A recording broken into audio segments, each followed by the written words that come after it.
What is going on, everybody? ZyoniK here, and in today's video, we're going to be checking out some awesome battles submitted to the channel by a member of the community, YYDS Leo. So, shout out to this battler. We're going to see a showcase of Nidorina, Vigoroth, and Hakamo'o. Jeez, I'm butchering these names. It's going to be very interesting, but Nidorina there, Poison Sting, Thunderbolt, and Poison Fang. Let me know what you guys think. Hakamo'o. All right, getting into the first battle, we got Nidorina on the lead versus Celio. So having access to Thunderbolt could pay off very well right here with the shield bait, and this is a pure poison typing as well. The pre-evolution of Nidoqueen, it does not have that ground typing attached to it. So we did see a swap out and a throw right away into the Poison Fang to get that debuff there on the Hakamo'o mirror fight, as Dragon Tail is going to be doing massive super effective damage. So they will have to give up a shield right here in order to maintain switch, which honestly, you got two really good options with Thunderbolt there and counter now on Vigoroth. So we'll see the Celio come back in. They're going to go ahead and go for the Brick Break right here.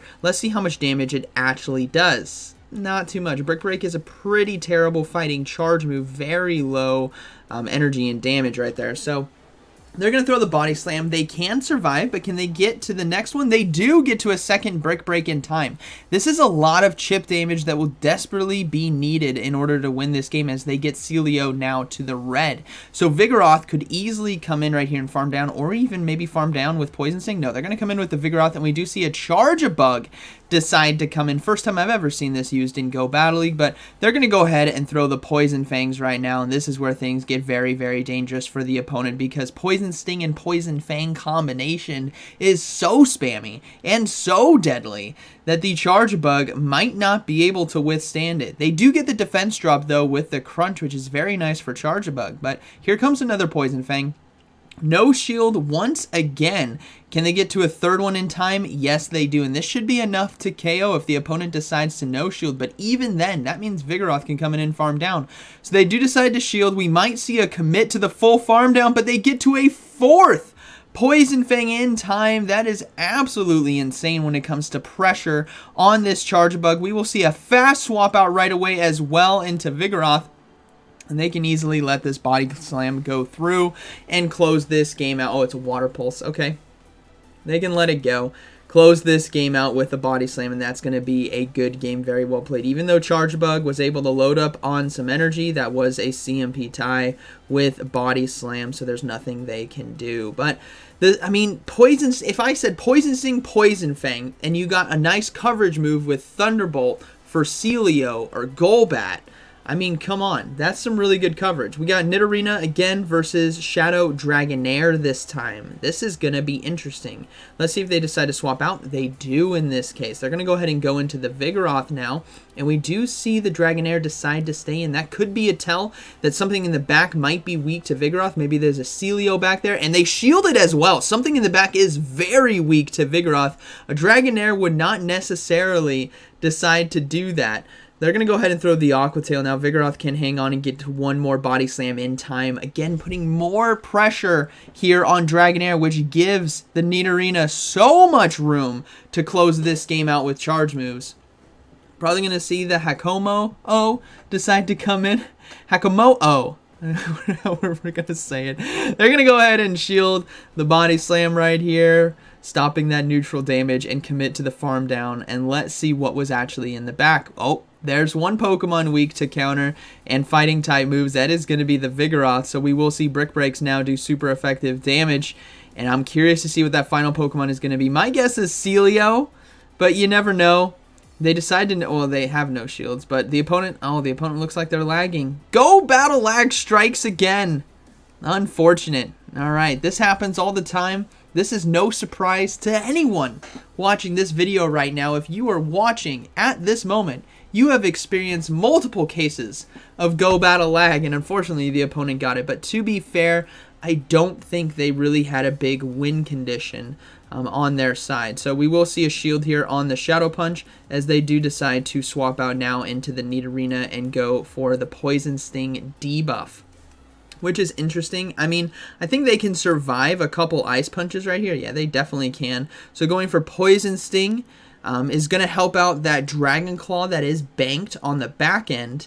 But I still think 2 Thunderbolts might have been enough to close this game out. So we'll have to see. how this plays out, but ultimately I think they still do have the win right here, as Shadow Punch is not doing enough damage. They will be able to go to the Thunderbolt here and close this game out. I think Dusclops might actually be able to hang on to this one, but let's see. Actually, the opponent decided to surrender. That's why the Dusclops stopped attacking, and there's a white ball right here. Yeah, they decided to surrender. They left. Poor guy. Got go battle lag. It strikes without mercy. All right, we have a networker here on the other side. Dusclops on the lead versus the Nidorina. Let's see how this plays out. Don't necessarily want to swap out because it can be punishing with those ice punches. So they're going to look to stay in, but will they go for shield baits or go straight for Thunderbolts? My guess is going to be Thunderbolts until Dusclops gets lower.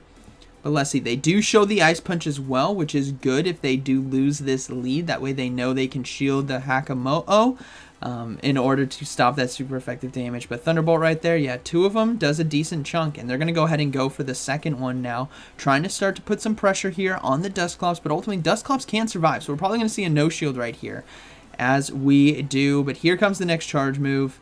And they're going to let it go as well. It's going to be another ice punch, but I think the Dusclops is 1 away from a second one. Yeah, they are 1 away, which means Nidorina is deciding now to let this go through. And actually, Nidorina is going to be able to survive. Yeah, and they swap out right away. A simultaneous swap out. You'll love to see it into the Vigoroth Dragonair. How many times have you guys seen this matchup in the last week? We're going to see a body slam spam come from both sides right here. But no, Dragonair decided to no shield it, which means Vigoroth could shield and farm down. No, they're going to let the Aqua Tail go through. Everyone is trusting in their third Pokemon to close this game out, so we'll have to see what it is going to be. But ultimately, they take switch advantage, and it is going to be a Shadow Golbat in the back. Now, this is a good situation, I would say, because they can shield the Poison Fangs, which they're deciding not to do on this first one, but they have the opportunity to clear the debuffs in the back. So let's see how this plays out. We're going to see a simultaneous swap. Oh, but they do get the debuff cleared. So this is still going to be very dangerous. Actually, I don't think Hakamoto is going to be able to take this one. That wing attack damage, I thought for sure they were going to shield that first poison, the Poison Fang, in order to stop that damage. Because even though it's only neutral, you don't have a lot of health here to play with. So had they shielded that, they might have been able to take this Golbat down with Dragon Tail alone. But ultimately, I think that's going to be a GG because they are so low and there is still shields left in play.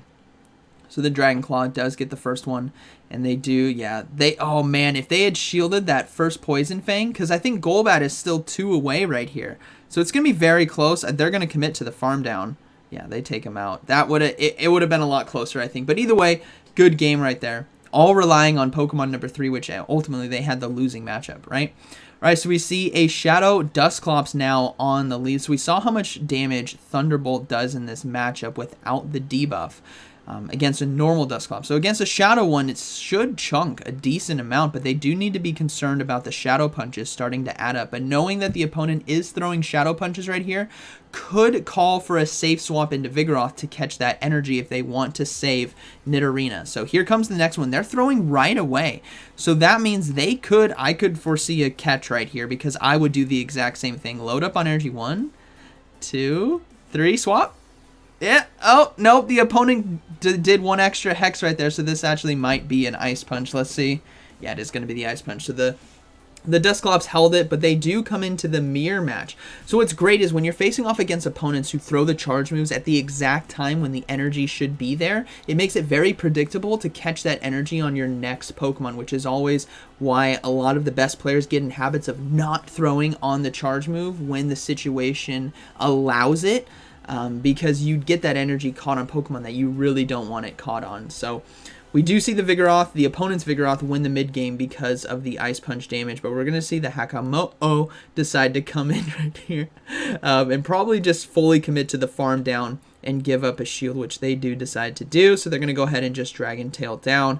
They have some loaded energy. Dusclops is at about 50% HP, and we do see a Zweilous come in. So able to go for straight Dragon Claws right here. They are ahead on energy, but both Pokemon doing super effective damage to each other. We might see a swap out as well. Oh, this is going to be so close. They're going to get to a second one, and there's a swap throwing right on the charge move. This is exactly what the opponent was banking for, but ultimately, I don't know how much that's going to help them because this Nidorina now is loaded on energy, and this Thunderbolt will KO. How is this going to play out? No shielded it. That means they can get the Poison Fang off right here. Granted, Zweilous will get loaded on energy, but Dragon Tail might, two Dragon Tails might, no, it's just going to be one. They decided to no shield it. That means Dragon Tail right here should be able to one tap. No, it didn't. Oh, it survives with 1 HP and a dream. Such a close battle right there. Good game. All right. Woo. Moving to the next one, we got Nidorina versus Celio on the lead. Again, a matchup where Nidoqueen doesn't like Powder Snow, but in this case, you're only taking neutral. Then you have Thunderbolt, so I'm wondering if the Celio knows, because if you're facing off against this thing for the first time, maybe you didn't look up the moveset, you never know what you could be hit with. So let's see what they decide to do. They're going to go ahead and go straight for the Thunderbolt. I really want to see this land because I'm curious how much damage it actually will do and if it's a viable... Oh, that's so much damage. That is viable as can be. So if you want to take out Celios, try the Nidorina, which I do believe is XL, but let's not talk about that. Poison Fang is going to get no shielded as well as they decide to now shield up this Body Slam and try their best to commit to the farm down as they do block an Aurora Beam. We do see a swap out into Vigoroth, so they're going to go ahead and go for the Poison Fang right now, applying that debuff. We will probably see a swap out into the Hakamo'o now, so Dragon Tail can do a lot of chunky damage right here. They don't have to shield this first Body Slam because ideally, in this situation, they actually kind of want to lose this mid-game by getting themselves even shields and come in and farm up with energy because I'm going to guess it's something that counters fighters. So it's going to be a Dusclops, it's going to be a Haunter, it's going to be a Golbat in the back. One of those three would be my guess. So let's see how this plays out. So they soft lose this mid-game matchup. They're going to come in, load up on energy, but it depends on what they feel that they want to load up on. They decide to swap out into Celio, so Vigoroth now got even more energy right there. We know the Vigoroth is stuck in the back. What that third Pokemon is going to be... Okay, it is not. It's a Graveler. This whole team is weak to counter. All right, definitely didn't see that coming. We do see a swap out now into the Nidorina to catch the charge move, but I mean, come on. You guys would not have expected a AAA team all week to counter, but then again, this team could be working for them. So they're going to go ahead and go for the Poison Fang. Looking to apply that debuff, and the opponent decided to no-shield it, so that is actually going to do a decent chunk, and they do get to a second one in time. That is so unfortunate, but remember, they are loaded on energy, and there's still a Vigoroth in the back. They do get the final shield, though, and they're going to come in and try to throw the Body Slam right away, but the opponent will get to the charge move, but I believe that was a CMP tie, and with the Poison Fang debuffs, this should be enough damage to take them out, and they are plenty healthy to take out the opponent Vigoroth that is still lurking in the back. And I believe that was the opponent's surrender right there, considering how long this took. Nope, it wasn't. So the other Vigoroth decided to come in, but Body Slam is going to take this one right here. That is going to be a good game, very well played. Well, I was actually happily surprised that there wasn't a Golbat, Haunter, or Dusclops lurking in the back. That's really predictable. So seeing the Alolan Graveler was pretty interesting. But really cool team right there. Good set. Nidorina, Poison Sting, Thunderbolt, Poison Fang. I think it's really nice coverage, especially how dense this meta is, right? You're resisting those counters. You do that really nice, chunky, neutral damage to a lot of the meta, and you have Thunderbolt for Golbat and Celio. And we saw how much damage it did against Dusclops as well, which is a respectable amount. Pairing it with the double pseudo fighters there in the back is pretty cool. So hope you guys enjoyed today's video. Shout out to YYDS Leo for sharing these battles with us. And like always, thank you for watching, and I'll see you in the next one.